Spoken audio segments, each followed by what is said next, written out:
Hello, everyone. Welcome to Intuitive Parenting with mamaB. Good morning, good evening, good afternoon, wherever you are. So today, I thought I would share about intuitive parenting. What is it and how it came about? It is a story of my journey into parenting. But before we do that, I'd like to invite you to a live next Sunday and the first Sunday of each month going forward. We'll have a live with Leah. Many of you have come across Leah in the comments section. She's very active there. And Leah is a very good friend that I met a few years ago. And she is an expert in childhood trauma. And it has been transformational for me to have met Leah because I got to know myself more on a deeper level and make connections of how I show up in my life in ways that perhaps are not helpful, and how those ways are connected to childhood. And so Leah is really good at unveiling all of that in how we show up in our lives. Many of us believe that how we show up in our lives is just, it's just my personality. That's just how I talk. It's just my personality, a little passionate. But a lot of that is connected to our childhood. But because it is connected to our childhood, it happened so early in our lives, we then believe that it is just how we are. So I invite you to join us on next Sunday and every Sunday following to interact with Leah. So join us and share in the comments section. We'll be engaging those comments with Leah next Sunday at 1 p.m. Eastern. So see you there. So today I thought I'd share about intuitive parenting. What is it and how did it come about? I raised my son as a single mom, and as difficult as parenting is, as many of you know, try doing it in a society and a country you did not grow up in. Try raising a child while you are learning the different systems of the new country you live in, the education system, the healthcare system, the economic system, the societal norms that are so different and foreign. And on top of that difficult layer, those two difficult layers, try doing it on your own. And so I raised my son without a village. And because of that, I had to rely on my intuition. The still small voice inside of me, that God-given place inside of me where God communicates with us. We do believe that we were wonderfully and fearfully and wonderfully made. And I believe that that includes our intuition. God speaks through our intuition just as much as we are encouraged to take heed of the symptoms, our physical symptoms that we feel in our bodies. When you feel aches and pains, we have some sniffles, we listen to those signals. Maybe we have a cold or flu, we have a headache, we listen to those signals. So we are fearfully and wonderfully made. And this body, our bodies are intelligent communication systems.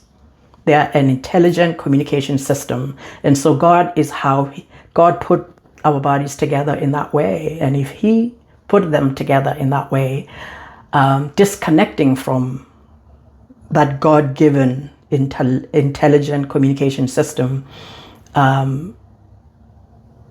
causes us and robs us of guidance and direction that is invaluable in our lives. So anyway, as I was new in this journey of being a parent, I remember my mom came to visit and she was on my case about still breastfeeding. In her mind, too late. My son was a few months old and she felt that it was just too late for me to still be breastfeeding him. And somehow I just knew inside of me that, I don't know about that. But because, she's an elder, my mom raised 3 children, I'm one of them. We feel the pressure when they say, you shouldn't be doing this, do this instead. I resisted for a little bit, but then I gave up. I gave in, second-guessed myself, and I thought, well, she's an elder, she knows, because we tend to think that. We tend to think that date of birth gives us more knowledge than younger people. So anyway, I went with my conditioned mind and tried to wean my child.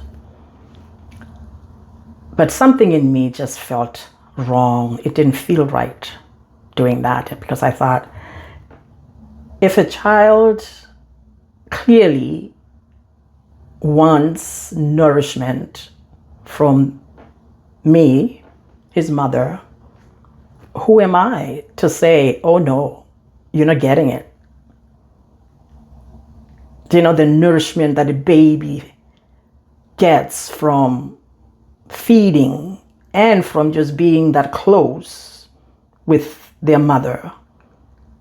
And I'm supposed to say no. That's my journey. And I know some people have a different take on it. What we're doing here is just sharing our perspectives. And this is my perspective and my lived experience. So I stopped trying to wean him because I just felt that when he is ready and he doesn't need that nourishment anymore, he will show me. He will stop on his own.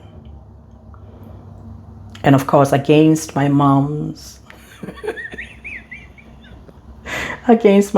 wishes, I kept nourishing my child. And he told me and he showed me when he was no longer needing that nourishment in that way. One day, he just didn't know what to do. When I'd bring him close to me, he didn't know what to do. And I realized that, my intuition was correct, that he would tell me when he no longer needed to be nourished in that way. And so that began for me a journey of listening to my intuition that proved to be valuable. When my son would come to me asking me questions that I didn't know the answer to, because he was a curious little guy. He would come to me and ask me all sorts of questions and I didn't have the answer to them. And or when I had to make a decision for us and I didn't know what to do, I would pray these 3 small words that I got to appreciate as really valuable. And those 3 small words were, Lord, help me. When he'd be over there asking me a question, I'd say under my breath, without him knowing, of course, or hearing, Lord, help me. And immediately, instantly, I'd get a knowing deep down in my belly. A knowing that I knew did not come through my brain, because I'm not that smart. Well, I'm not exactly dumb either, but I'm not that smart. And so I learned to trust that voice as I would follow it and prove to be the right path or the right decision because I followed that nudging or that knowing inside of me. And so I grew to trust that voice to lead me into raising my son. And it is difficult to walk that path of trusting your intuition or your voice when you've been raised or brought up on a child is to be seen and not heard. Because that upbringing, a child is to be seen and not heard, trains a child out of their knowing, trains a child into believing that external voices know better than their knowing inside that God gave them to. And of course, we're parents, we're guiding our children. I'm not saying that children can just willy-nilly be doing things, but I'm just saying that we all have a voice, and that small voice does not suddenly appear when we are adults. So we were born with it. We all have it. We all have it, but we get to a place where we don't think we have it because it was trained out of us by how we were raised. When we are shut down, we are not validated, we're not acknowledged. And, listen to me because I said so. And children are robbed of their voice. So it was difficult for me to trust that voice, but over time, I just hung on because time and time again, that knowing proved to be true, proved to be the right thing to do. So I had to learn to dig through all of that childhood conditioning to start trusting the voice inside of me. Anyway, another thing too with this intuitive parenting, I would be rocking my son in my arms and be praying, Lord, help me be a good mother. Help me be a good mother was my prayer. And over time, I realized that I actually was praying amiss, because what is good parenting? After all, what is good parenting? Good parenting is loaded with all manner of conditioning, what society says is good parenting, parenting styles that may or may not have worked. what business, retail, as they flash the latest must-haves, say it's good parenting, or buy your child this and get your child this, because all of that is good parenting. So what is good parenting? And so then I ditched that prayer and started to pray as I would rock my son. Lord, help me be the mother that this child actually needs.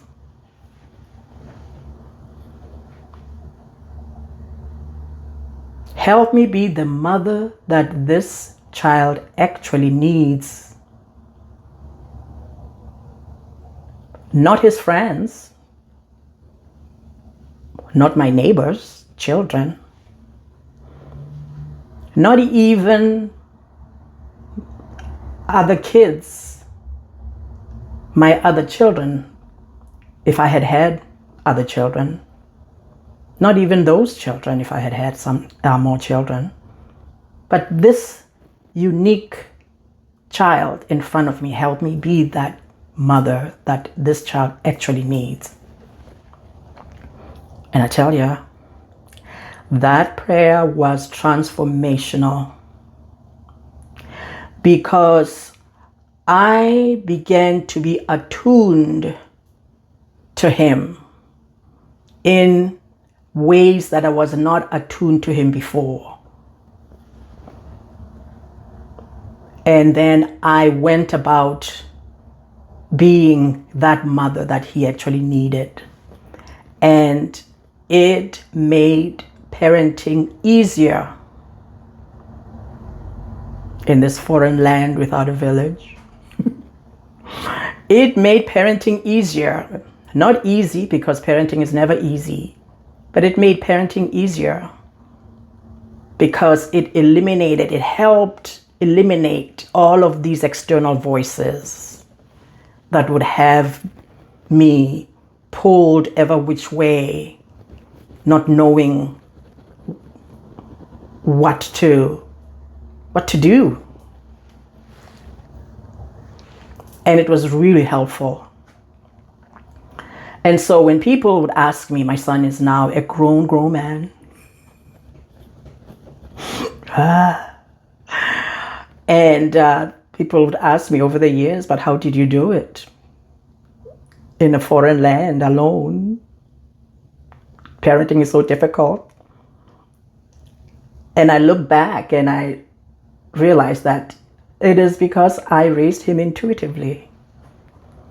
And so it is that we are spreading this message of intuitive parenting so we could encourage our fellow parents to raise children and stop chasing this elusive good parenting. What does that even mean? And instead, be the parents that our children actually need. And I think that would help us in this journey that is so difficult. This deeply spiritual journey, I call it. And that is the story. That is how intuitive parenting came about. And so in this work that we're doing, of encouraging us to be the parents that our children actually need, which will then include being attuned to our children's emotional needs. And in that way, we're breaking the cycles of toxic parenting so we don't pass on the pathologies and toxic parenting that we picked up along the way. And so that is the story. That is how intuitive parenting came about. It is because of how I raised my own child without a village, in a country, in a society I did not grow up in. And realize that each child needs a caregiver who is attuned to them specifically, and that we need to resist chasing this good parenting that is loaded with all manner of misguided noise.